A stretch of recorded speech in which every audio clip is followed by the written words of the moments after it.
যাত্রাবাড়ী মৎস্যজীবী দলের গণসংযোগ ও লিফলেট বিতরণ।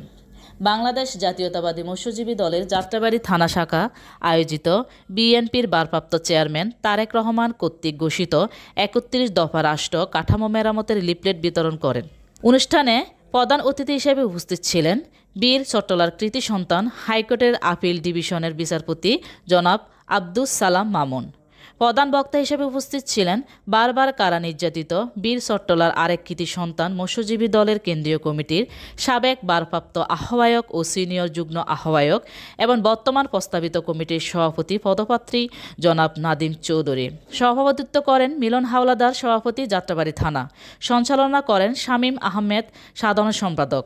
অন্যান্যদের মধ্যে আরও উপস্থিত ছিলেন প্রস্তাবিত কেন্দ্রীয় কমিটির সহসভাপতি জনাব আব্দুস সালাম ভূঁইয়া, মোহাম্মদ রেদওয়ান হোসেন সম্রাট, মোহাম্মদ জামাল হোসেন, মনির মাস্টার, কুতুবী জাহান, মাহবুব ব্যাপারী, শারফুদ্দিন আহমেদ, প্রস্তাবিত কমিটির যুগ্ম সাধারণ সম্পাদক মাসুদুর রহমান মাসুদ, নুরুল আমিন নয়ন, ফাসিউল আলম জুয়েল, দপ্তরের দায়িত্বপ্রাপ্ত শহীদুল ইসলাম দোলন, পল্টন থানা সভাপতি হালিম ব্যাপারী, কেন্দ্রীয় প্রস্তাবিত সদস্য ইকবাল গাজী, ইকবাল শেখ, মোহাম্মদ বশির ও উত্তরের নেতা কায়ুম মাস্টার, ঢেমরা থানার মৎস্যজীবী দলের নেতা মোহাম্মদ জহির, মোহাম্মদ কিবরিয়া, সহ মহিলা সম্পাদিকা লিমা আক্তার, পারভিন আক্তার ও বিশিষ্ট সাংবাদিক হাবিবুর রহমান আল আমিন, যুগ্ম আহ্বায়ক কিশোরগঞ্জ জেলা শাখা, শেখ রাসেল হাওলাদার, মোহাম্মদ আমান, মোহাম্মদ মিজান, মোহাম্মদ মফি ফরাজি, বাবুল সওদাগর, নজরুল ইসলাম প্রমুখ উপস্থিত ছিলেন এবং অনুষ্ঠান শেষে লিফলেট বিতরণ কার্যক্রম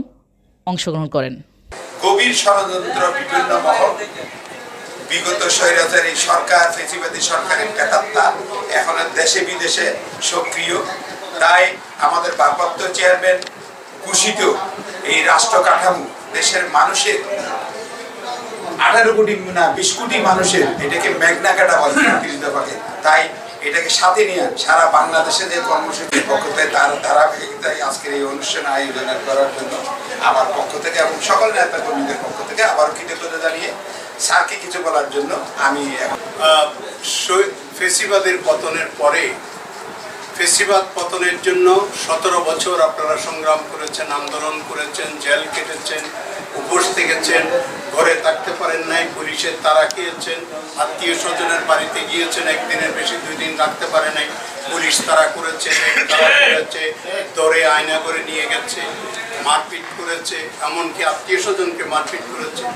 এত দিনের দীর্ঘ আন্দোলনের মাধ্যমে আমরা ফেসিবাদের পতন ঘটাতে সক্ষম হয়েছি।